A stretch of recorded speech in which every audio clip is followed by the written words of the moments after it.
Muito bem, então, boa tarde, né, para todos e a todas. Sejam bem-vindos a mais essa sala de história, comigo, professor Valves, senhor Pimentel. E aí a gente vai, então, dar continuidade ao nosso conteúdo, né? Estamos aí estudando, né, sobre a história moderna, falando sobre as revoluções inglesas e vamos dar continuidade hoje falando sobre o iluminismo. É um tema muito bacana, um tema que você correlaciona muita coisa, por exemplo, de hoje, né, da nossa contemporaneidade. Se você for olhar a Constituição Federal, né, e lá todos são iguais de direitos e deveres, independente de raça, cor, religião, sexo. Essa ideia da igualdade civil é uma ideia iluminista, né? A ideia de que todos têm direito à liberdade, têm direito à vida, têm direito à propriedade, são ideias iluministas, que depois vão sendo colocadas em prática, né, nas revoluções burguesas. Vimos a primeira já com as revoluções inglesas, né? E vamos ver que o iluminismo depois vai retornar com a Revolução Francesa, com a independência das 13 colônias inglesas, com a própria independência do Brasil, e por aí vai, né? Então, vem comigo, vamos lá junto, vamos entender, então, esse tema tão bacana, tão importante, que é o iluminismo. Vamos lá, gente? Vamos junto, vamos lá entender um pouquinho, então. Contexto histórico. Então, olha só, como foi que surgiu essa ideia, né? Vou dizer, o que é o iluminismo, né? Então, olha só, primeiro, o que é o iluminismo? O iluminismo pode ser entendido como um conjunto de concepções filosóficas de contestação ao antigo regime. Então, lembra que a gente conversou já na aula passada, né, sobre o antigo regime, falando sobre as revoluções inglesas. As revoluções inglesas foram as revoluções, né? Revolução Puritana, Revolução Gloriosa, que aconteceram em oposição ao antigo regime. Mas o que é o antigo regime? Lembra lá comigo, né? O absolutismo monárquico, né? Então, o rei, né, com poder aí, sem limitação legal, tá certo? Absolutismo monárquico, a sociedade estamental, então aquela sociedade baseada em privilégios. Lembra que nós conversamos no ano passado que a sociedade era dividida, né? Clero, nobreza, os demais, né? As demais pessoas. Na França, por exemplo, chamavam de terceiro estado. Basicamente, como é que funcionava, então, no antigo regime? Se você nascia nobre, você ia continuar sendo nobre. Ia ter privilégios pelo fato de ser nobre. Que tipo de privilégios? Por exemplo, como nobre, você poderia cobrar impostos sobre as pessoas que moram, né, aí perto da sua terra, por exemplo, né? Você tinha, havia leis que o amparavam, por exemplo, que não amparavam outras pessoas. O clero também tinha privilégios, uma vez que uma boa parte da nobreza, né, dos filhos da nobreza, entravam no clero, no caso, no alto clero, eram muito ricos, por exemplo. Só que o que acontece? No antigo regime, se você era burguês, por exemplo, você não tinha privilégio algum. Você poderia até ser rico, mas não tinha privilégios, muito menos participação política. E aí falamos das revoluções inglesas que vão contra isso. E aí quem chega ao poder? A burguesia. Né? A burguesia que acaba com a sociedade estamental, porque ela implanta a igualdade civil, e também acaba com o absolutismo monárquico. Lembra lá que quem começou a governar a Inglaterra era o parlamento, os representantes do povo, da população, enquanto o rei ficava ali, né, só fazendo H, né, como a gente diz. Beleza? E, além disso, outra característica do antigo regime era o chamado mercantilismo. Lembra o que era o mercantilismo? Basicamente, a intervenção do Estado na economia. Então, o Estado, né, o rei ali, intervinha na economia. Dizia quem poderia comercializar algum produto e quem não poderia, por exemplo, aquilo que a gente chama de monopólio, né? Criava monopólios, ele dava favores, né, a grupos aí que tinha, enfim, tinha uma afinidade, né? Então, ele intervia na economia, né? Às vezes até mesmo na política de preços. E o iluminismo vai contra essas três coisas.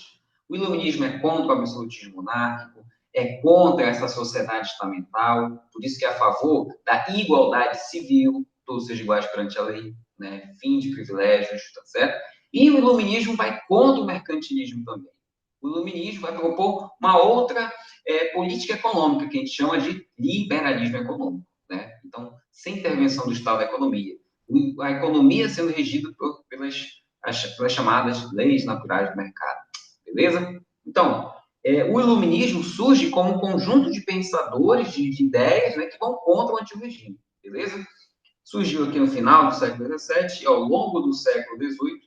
Por isso que o século XVIII é também conhecido, né, como chamado século das luzes. Você já deve ter ouvido falar. Se não ouviu falar, já está ouvindo agora, né? Século das luzes, no século XVIII, né? Quando o iluminismo está aí se desenvolvendo, pessoal escrevendo, publicando livro, mesmo que às escondidas, né? Maior expressão onde? Na França. Né? A França era talvez um dos países mais absolutistas, né, da Europa. Não é à toa que surgiu lá, né? Mas os seus principais pensadores são da França. Okay? Difundiu-se pelo mundo, influenciando o movimento de independência das 13 colônias da América do Norte, que é os Estados Unidos hoje em dia, a Revolução Francesa, os movimentos de independência da América Latina, inclusive o Brasil. Beleza? Então, de forma mais forte ou mais fraca, o iluminismo esteve presente em todos esses movimentos. Por isso que também vizinho aqui, ó, o iluminismo, né? Ó, quem são os filhotes do iluminismo? Ó, Revolução Pernambucana, Revolução Haitiana, Conjuração Baiana, Independência das 13 Colônias, Revolução Farroupilha, Revolução Francesa, Conjuração Mineira, Independência da América Latina, Revolta dos Alfaiates, e por aí afora, e muitos outros. Beleza? Por isso que é tão importante esse tema, né? Além, como a gente falou também, né, que o iluminismo está muito presente no nosso cotidiano. Por exemplo, todo mundo conhece a palavra aluno, não é verdade? Se eles são alunos, vocês estão acompanhando aí? E o que é aluno? Aluno quer dizer o quê? Sem luz. Né? Vem aí do latim, né? Aluno, lumen, né? No caso, luz em latim. Lumen, é negação. Então, lumen, sem luz. Né? Então, a ideia é iluminista também, né? Inclusive, uma ideia do John Locke, você deve ter visto em filosofia, talvez, né? Que o ser humano é uma tábua rasa. O John Locke, que é um precursor do iluminismo. Então, quer dizer, o estudante, quando entra na escola, ele é o que? Uma tábua rasa. Não tem luz alguma. Vive na escuridão, da ignorância, da superstição. E é a educação que vai dar luz para esse sujeito. Olha só que massa, né? Então, a ideia é iluminista, né? Inclusive, essa ideia de ensino, como a gente tem hoje, é uma ideia iluminista, tá certo? Né? Claro que hoje em dia a gente contesta um pouco essa ideia, né? Que o aluno vai para a escola sem conhecimento algum. Mas isso é outra história. Mas, enfim, para você ter uma ideia, então, que esses termos que a gente usa ainda hoje, esse fato de dividir, por exemplo, a forma que a gente divide as disciplinas hoje, história, geografia, matemática, física, enfim, também é uma ideia meio iluminista, tá certo? Então, quer dizer, o iluminismo está presente em muitas coisas hoje em dia, no direito, na escola, na forma de pensar também, muitas vezes, né? Características gerais do iluminismo. Vamos lá, segue comigo. Características gerais. ênfase no uso da razão, ó, e a busca pela felicidade. Então, ênfase no uso da razão, ó, racionalismo. Temos que valorizar a razão. Você tem que pensar por si mesmo. Você tem que ter autonomia para pensar, para investigar, para chegar às suas próprias conclusões. Olha só, isso é uma ideia iluminista. Perfeito? Por isso, inclusive, que eles também, além de ser contra o antigo regime, também eram contra a Igreja Católica. Eram grandes críticos da Igreja Católica. Por quê?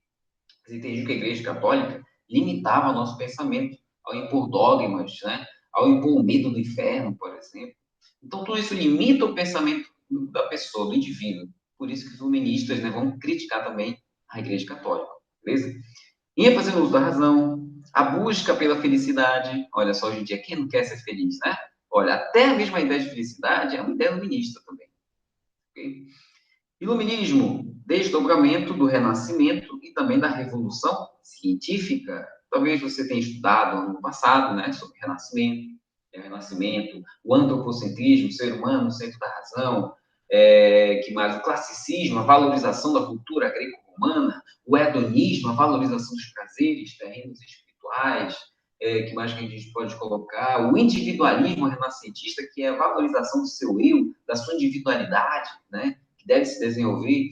Enfim, então, essas características do Renascimento também estão presentes no iluminismo, beleza? Bem como também o desdobramento da Revolução Científica, certo? Então, a ideia lá do Isaac Newton, de que existem leis naturais que explicam o movimento do cosmos, que explicam a natureza, né? Teoria da gravitação universal, tal, olha só, né? Isaac Newton, o próprio também o René Descartes, outro pensador também importante da Revolução Científica, grande matemático e grande filósofo. Olha só, o cara era matemático e filósofo, casava as duas coisas, humanas e exatas, o cara é doidão, né? Mas muito importante também. O René Descartes falava, né, que você tem que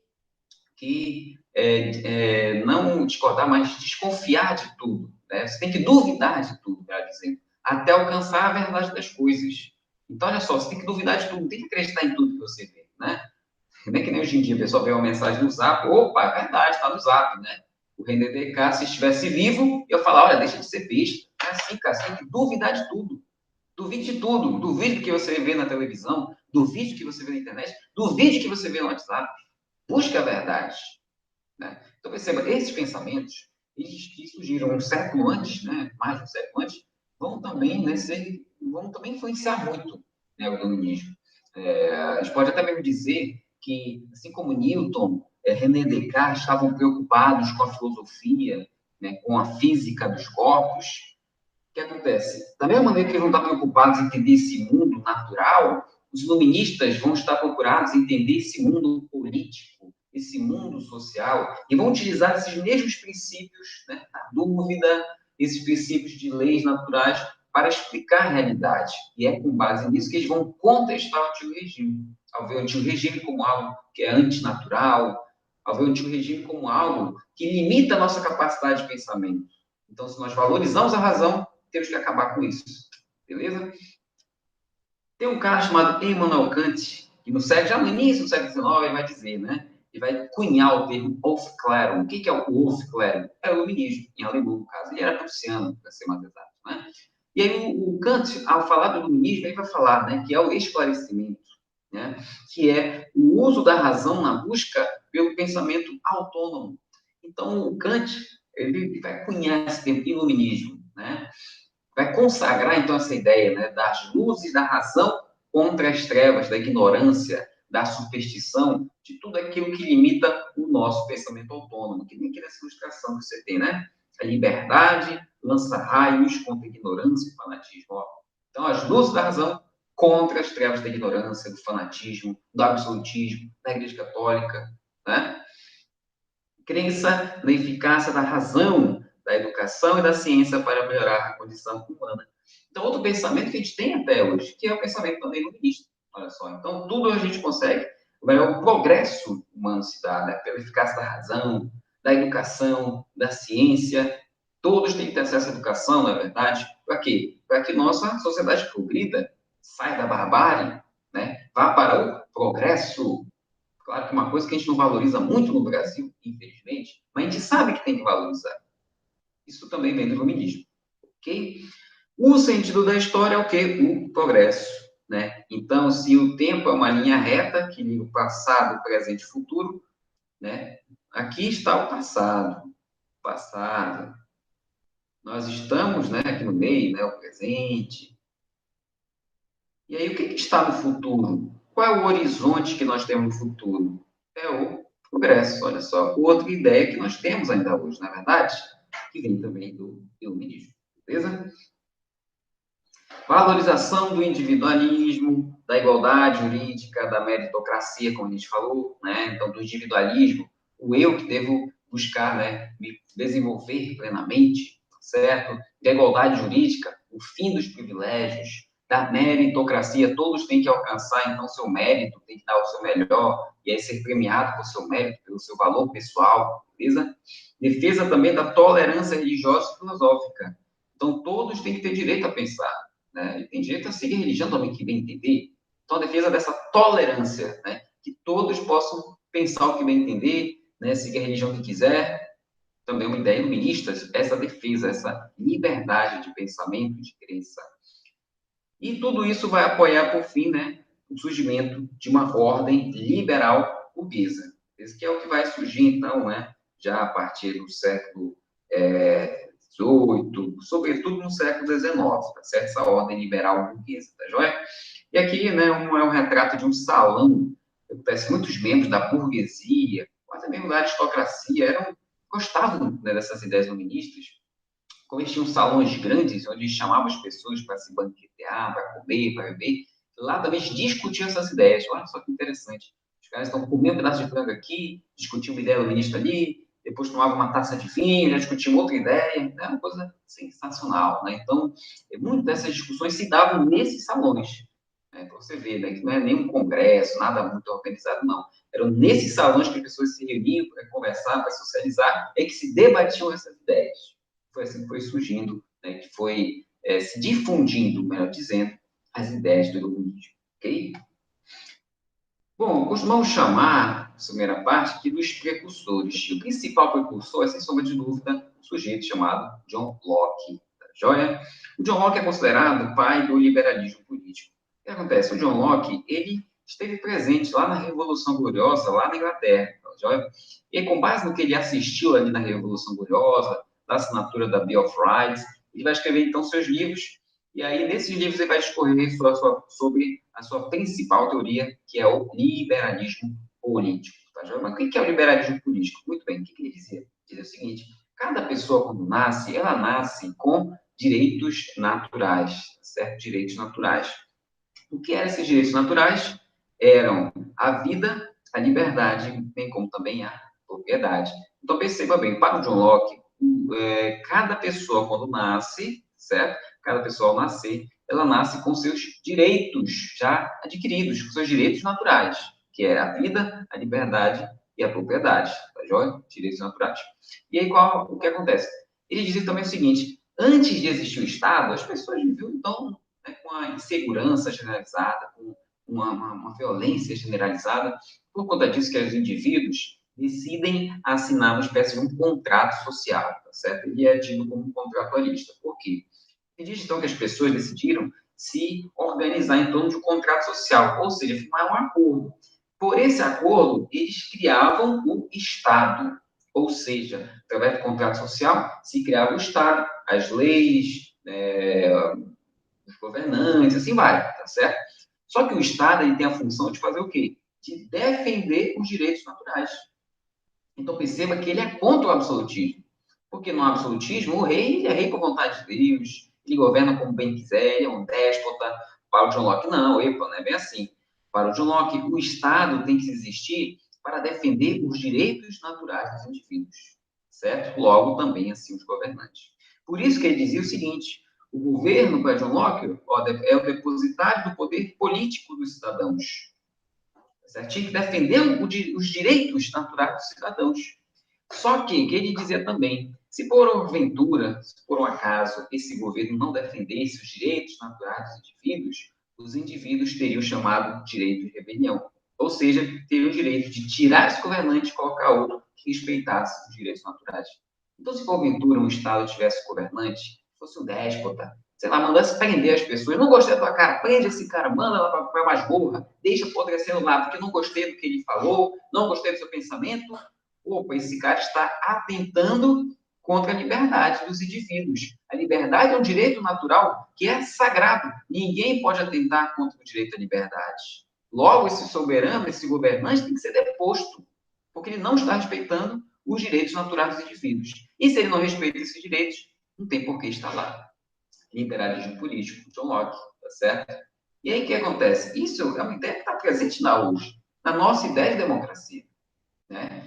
Por exemplo, quem é que governa o país? O presidente, não é isso? Os estados, governadores, municípios, prefeitos, pessoas eleitas deputados, assim vai. Né? E essas pessoas são trocadas de tempos em tempos, graças a Deus, né? De 4 em 4 anos de eleição. Né? E aí se troca as pessoas. Então, olha só, isso é o quê? É um princípio do liberalismo político. Né?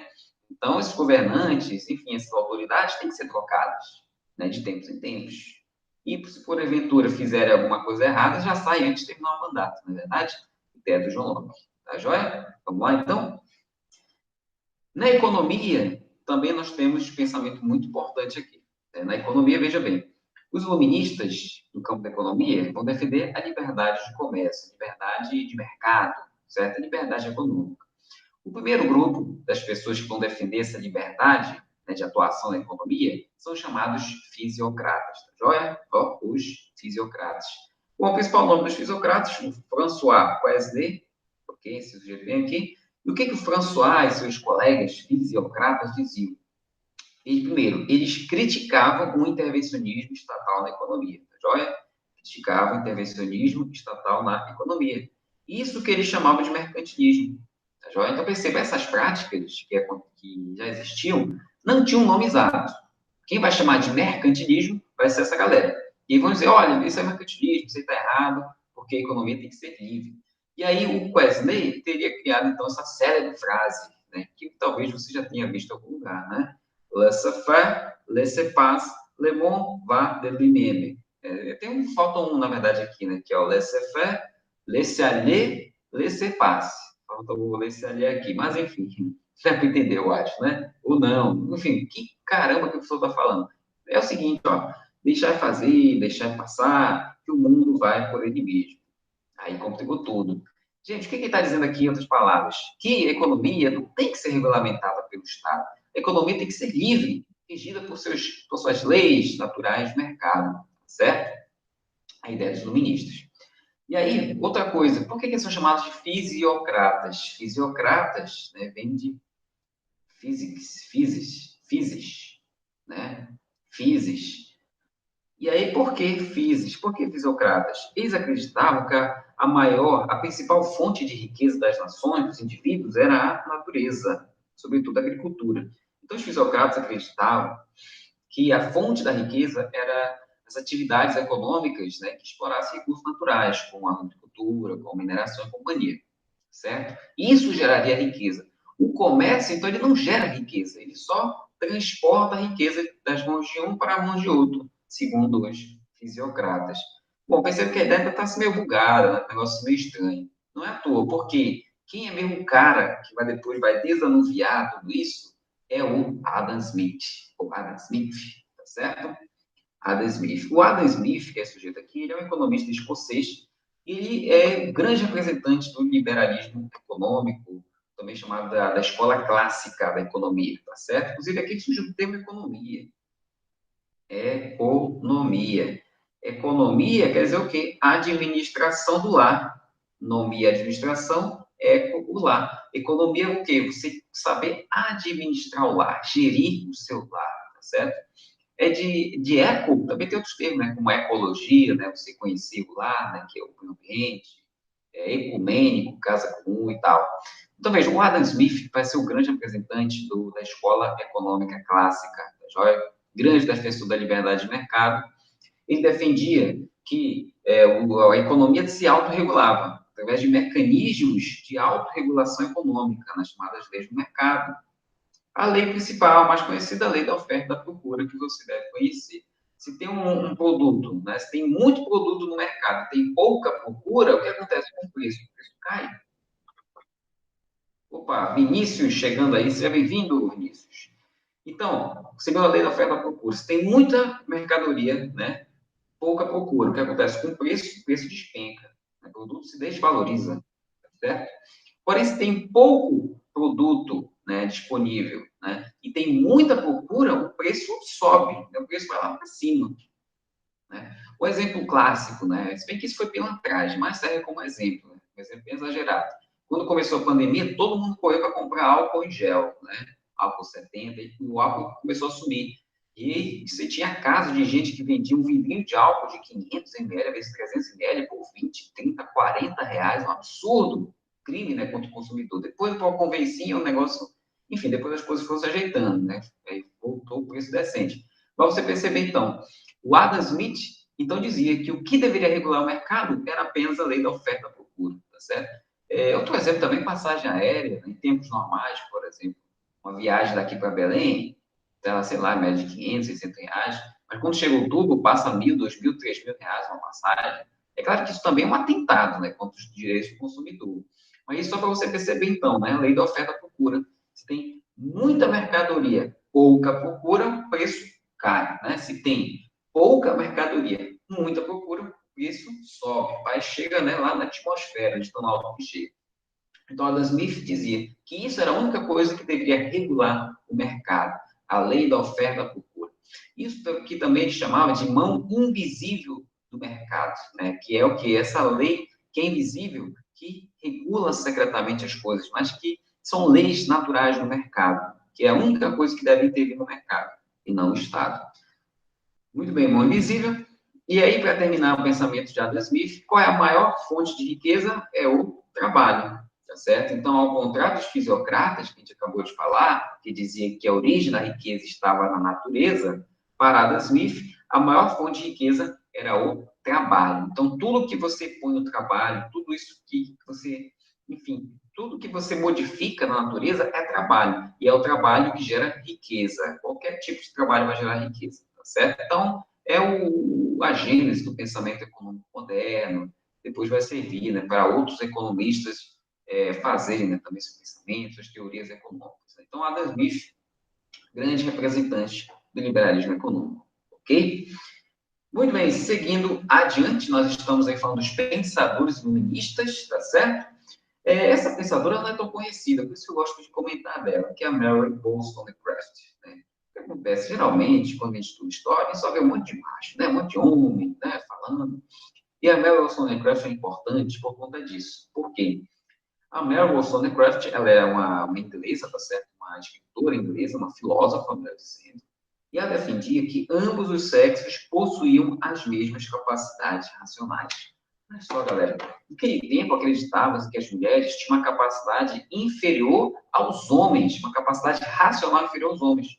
Ou seja, que as mulheres, elas não tinham a mesma racionalidade, que elas entendiam menos que os homens, melhor dizendo. E aí a Mary Wollstonecraft dizia, não, as mulheres têm a mesma capacidade racional que os homens. Por isso que as mulheres têm que ter acesso à educação. As mulheres têm que ter acesso à educação, tá certo? Por conta disso. As mulheres também têm que ter acesso enfim, a cargos públicos, ao trabalho, porque a mulher tem a mesma condição que o homem.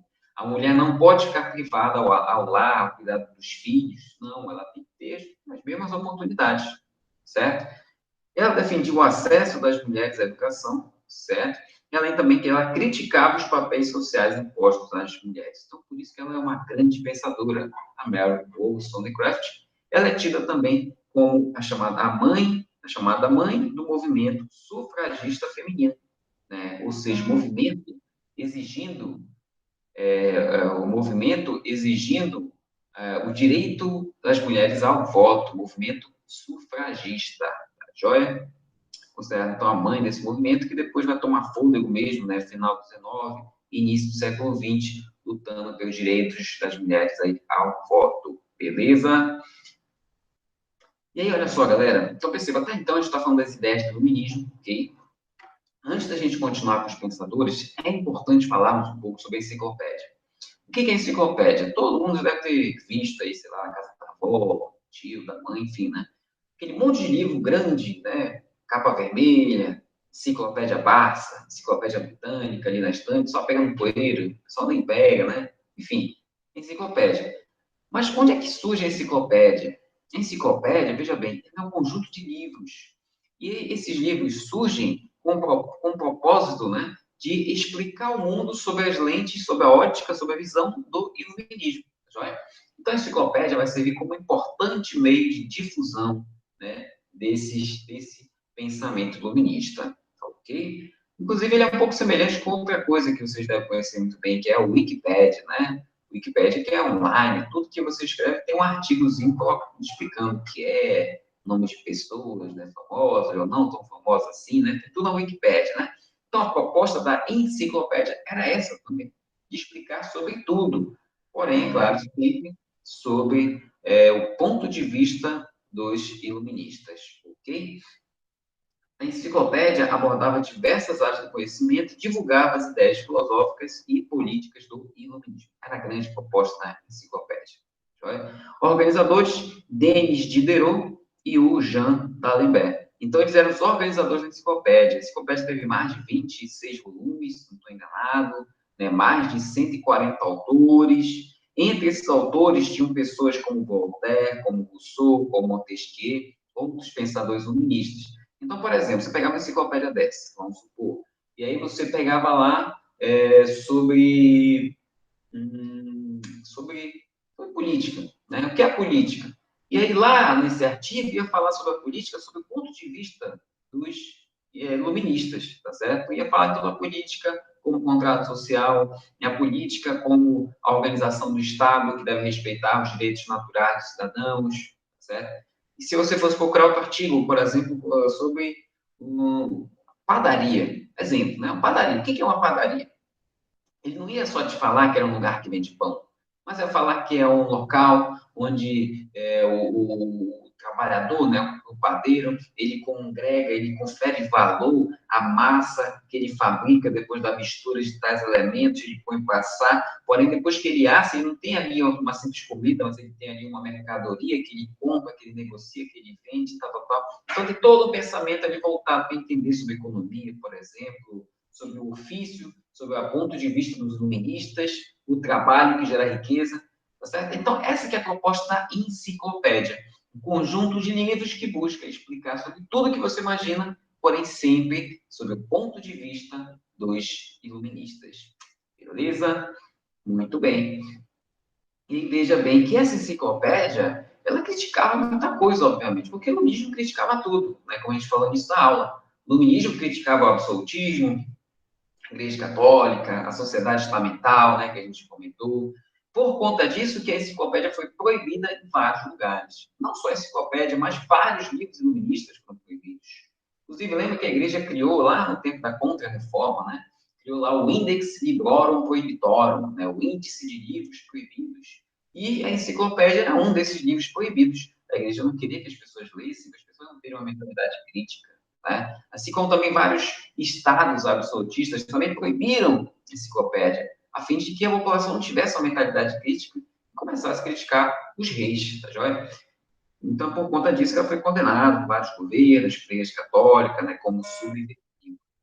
E perceba, então, que, graças, então, à enciclopédia, que o pensamento iluminista vai ser difundido, vai ser mais conhecido.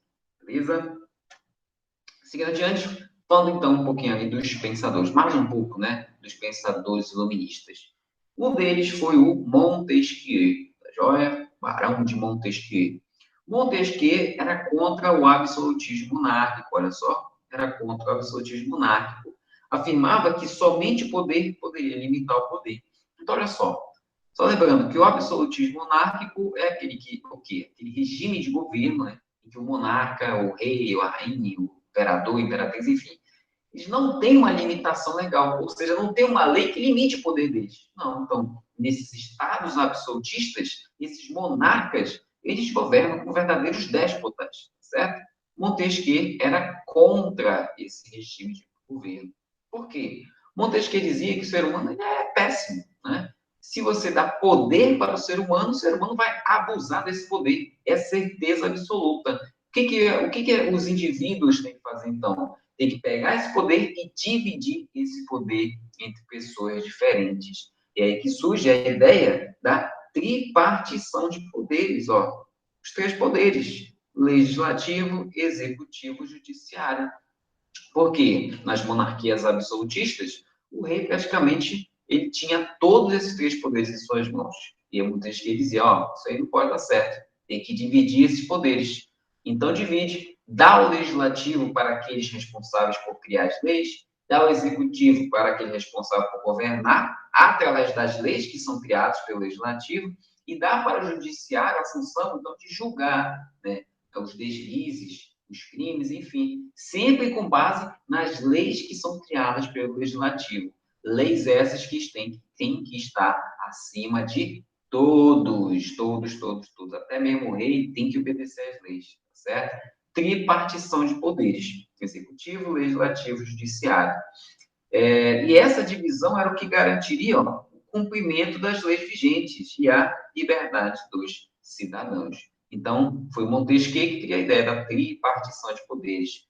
Poderes autônomos e que devem se autorregular, tá certo? Então, os três poderes têm que ser divididos, porque é assim eles se autorregulam, evitando a tirania e possibilitando que todos vivam em liberdade. Joia? Sem opressão. Muito bem. Voltaire, outro pensador muito importante, né? Também um pensador francês, tá certo? Era defensor da liberdade de expressão, da tolerância, bem como também da igualdade perante a lei. Então, Voltaire, veja bem, falou em Voltaire, falou em liberdade de expressão. Grande defensor da liberdade de expressão. Joia? Liberdade de expressão. Ele era simpático ao despotismo esclarecido. Vamos já falar o que é isso. Era simpático ao despotismo esclarecido.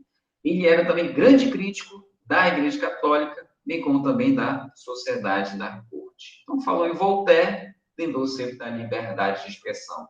Olha, o grande Cristo da Igreja Católica, chamava a Igreja Católica de a infame. Você tem uma ideia, na França, no tempo do Antigo Regime, tinha uma prisão chamada Bastilha, que era uma prisão política. Né? Então, aqueles que criticavam o rei, por exemplo, eles costumavam ser presos lá. O Voltaire foi preso umas 3 vezes lá na Bastilha, para você ter uma ideia. Depois ele foi convidado pelo imperador, não, pelo rei, perdão, Frederico II da Prússia, convidado pelo Frederico II da Prússia a passar um tempo com ele, lá na Prússia, né? Lá no seu castelo na Prússia. Ele foi para lá, no Todo Alegre. Depois de um tempo, ele também começou a discordar de mais coisas, começou a criticar a corte, né, que morava lá com o Frederico II. Lá ele pegou uma cana também, foi preso também, né, lá na Prússia. Depois o Frederico II expulsou o Voltaire da corte, né? O Frederico II, inclusive, ele era filósofo, ele era rei, mas era filósofo, mas nem ele aguentou Voltaire. Prendeu Voltaire, depois expulsou o cara.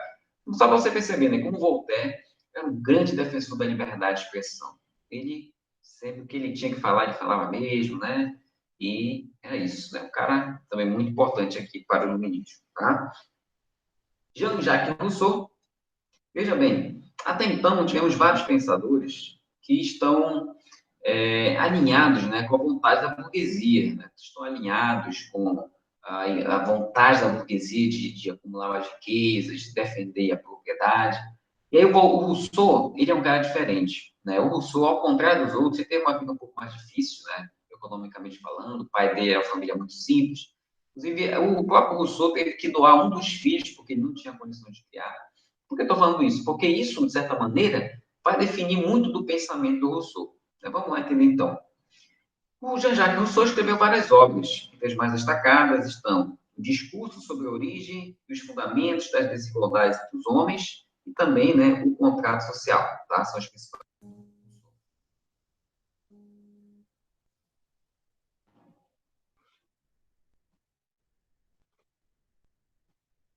Oi, voltando, pronto. Esses são os principais livros do Jean-Jacques Rousseau, beleza?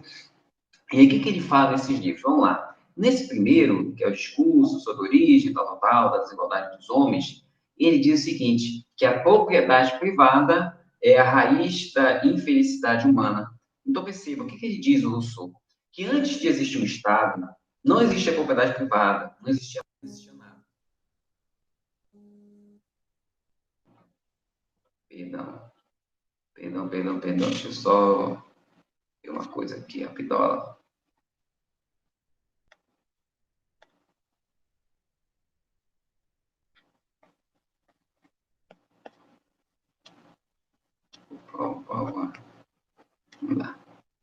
Pronto.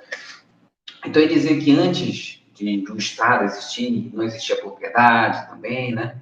E aí as pessoas viviam em paz, viviam em harmonia, tá certo? O que foi que aconteceu, porém? Que num determinado momento, o indivíduo resolveu cercar a sua terra, dizer aquilo era meu, né? Cercou a terra e disse, olha, isso aqui é meu. Quando ele fez isso, os outros indivíduos viram e começaram a imitá-lo. Começaram também a pegar, né, pedaços de terra, cercar, dizer que também eram seus. Assim surgiu a propriedade. E aí o Jean-Jacques Rousseau disse o seguinte, quando começaram a fazer isso, todo mundo começou a correr atrás, né, para querer também a sua propriedade. E aí, o que aconteceu que no final das contas, teve gente que não conseguiu ter propriedade, né? E pelo fato de não conseguir ter a sua propriedade, eles começaram a matar, a roubar, fazer guerras, fazer o que bem entendiam. Então começou o caos. Então perceba que para o Jean-Jacques Rousseau, a origem dos males da sociedade, a origem da infelicidade humana é a propriedade. Porque nem todo mundo conseguiu ter uma propriedade lá no início, né? E assim continua sendo até hoje. Então ele diz o seguinte, né? Por isso que o Jean-Jacques Rousseau é considerado o criador da teoria do mundo selvagem. Porque ele diz o seguinte, né? Que antes do Estado, antes da propriedade, o ser humano era bom. Mas a propriedade surgiu e assim o ser humano se corrompeu. E aí o que acontece? Como o ser humano se corrompeu devido à propriedade, ele começou a matar, roubar, fazer uma série de violências, e é com base nisso que houve a necessidade de se criar um Estado, né, por conta de tudo isso, tá certo? Então ele diz que a propriedade privada é a raiz das infelicidades humanas, e aí lá no contrato social, que é esse segundo nível, ele diz o seguinte, ó, ele defende a existência de uma república baseada na soberania popular. Perceba que o Jean-Jacques Rousseau é o primeiro dos pensadores a defender que até mesmo os mais pobres possam ter direitos políticos, tá certo? Por isso que ele dizia, então, que o Estado deveria ser regido pela vontade geral, né? Pela vontade geral, ou seja, tanto ricos quanto pobres deveriam ter direitos políticos, deveriam participar da política, tá certo? Então, quer dizer, é por isso que Jean-Jacques Rousseau é considerado por muitos como o chamado pai da democracia moderna. Ou seja, essa nossa democracia, né, que diz que tanto ricos quanto pobres devem ir lá, tem que escolher seus representantes, tem que votar, tem que ter direitos políticos, ele é o primeiro a defender que os pobres pudessem votar também. Por isso que ele é considerado, então, o pai aí dessa soberania popular, dessa democracia moderna, certo? Por isso, então, que é um cara bem diferente aí dos demais. E aí, já para a gente já caminhar para o final, vou falar um pouquinho aqui do despotismo esclarecido, que a gente falou lá do Voltaire, tá certo? O que é o despotismo esclarecido? Veja bem, perceba que os pensadores iluministas, eles concordavam em algumas coisas, porém eles também discordavam em outras. Então, tinha pensadores que defendiam, como Rousseau, a República. Havia pensadores, como Montesquieu, que dizia que era possível existir a monarquia em alguns estados, onde a monarquia fosse mais viável, né? Por exemplo. E existiam outros, como Voltaire, que até defendiam o poder do rei, o absolutismo, contanto que esse rei fosse esclarecido pelas ideias iluministas. Então, esses chamados reis esclarecidos pelas ideias iluministas eram chamados déspotas esclarecidos, ok? Era o despotismo esclarecido, joia? Então, alguns governantes absolutistas adotaram princípios iluministas, né, em seus países, porém, perceba, eles adotavam alguns princípios, por isso eram chamados déspotas esclarecidos. Então, por exemplo, existiam aqueles que utilizavam as ideias iluministas para criar grandes reformas educacionais em seus estados. Criava a educação, o ensino público, por exemplo. Né? Existiam outros que utilizavam os princípios iluministas para implementar grandes reformas econômicas em seus estados. Né? O Frederico II, rei da Prússia, por exemplo, ele era rei absolutista, porém ele era filósofo, por isso era um déspota esclarecido. E a Catarina II era uma czarina russa, que ela vai implantar também um ensino primário para as pessoas, por isso vai ser uma déspota esclarecida. E outro exemplo de despotismo esclarecido é esse cara bem aqui, que é lembrado aqui como o Marquês de Pombal. O Marquês de Pombal, ele foi um primeiro-ministro do rei Dom José I de Portugal. E ele é muito lembrado porque vai implementar uma série de medidas econômicas em Portugal para salvar a economia portuguesa, que estava em crise. Né? Ele também é muito lembrado porque é no tempo dele que vai ser criada a Vila de São José de Macapá. Né? O irmão do Marquês de Pombal era o Mendonça Furtado, né, que era governador do Grão-Pará e Maranhão, e o Mendonça Furtado, que vai criar aqui, em 1758, vai elevar, né, aqui a Vila de São José de Macapá, vai criar depois a Vila de Mazagão, melhor dizendo, vai ser um sobrinho do Marquês de Pombal, que vai ser o Ataíde Teve, que é outro governador, vai criar a Vila de Mazagão, a Vila Vistosa, Madre de Deus, também, né? O Mendonça Furtado vai criar também a Vila de Santana. Então, tudo isso no tempo do Marquês de Pombal, por isso também que a gente lembra dele, que tem um pouquinho a ver com a nossa história, querida história do Amapá. Beleza? Muito bem, muito bem, muito bem. E aí, deixa eu ver. E é isso. Fechamos aqui o conteúdo. Tá joia? Né? E aí tem iluminismo, ó. Iluminismo que era contra quem, ó? O absolutismo. A Igreja Católica aí, para você lembrar. Beleza? Fechamos aqui o conteúdo. Vinícius, tudo bom, cara? Pena que você chegou um pouquinho atrasado na aula. Eu vou fazer o seguinte, Vinícius, eu estou gravando aqui essa aula, eu vou colocar disponibilizá-la para vocês. Eu vou pedir para depois tu assistir a primeira parte da aula, tá certo? Só para depois poder alinhar com o restante. Você assistiu metade, eu vou depois pedir para você dar uma olhada na gravação, assistir o início, e aí depois dar uma olhada no material e fazer atividade.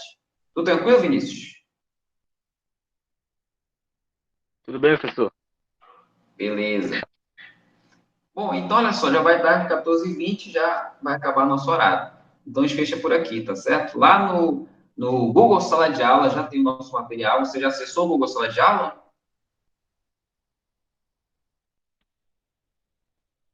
Oi? Você já conseguiu acessar o Google Sala de Aula? Sim, já tô todo já aqui. Tô aqui. Beleza. Então, pronto. Então, lá já tem materialzinho. Já vou colocar essa gravação também. E aí, qualquer coisa, só me chamar, beleza? Tá ok, professor. Beleza. Então, gente, fechamos então aqui essa aula. Muito bom estar com vocês. E agora a gente vai se ver só em agosto, né? Então, desejo aí, né? Boas férias, né? Quem for viajar, boa viagem. Quem for ficar por aqui, né? Não fique na tranquilidade, sempre se cuidando, tá certo? Em agosto a gente se vê novamente, se Deus quiser. Beleza? Valeu! Tchau! Valeu, Vinícius! Até a próxima! Qualquer coisa, tamo aí, viu?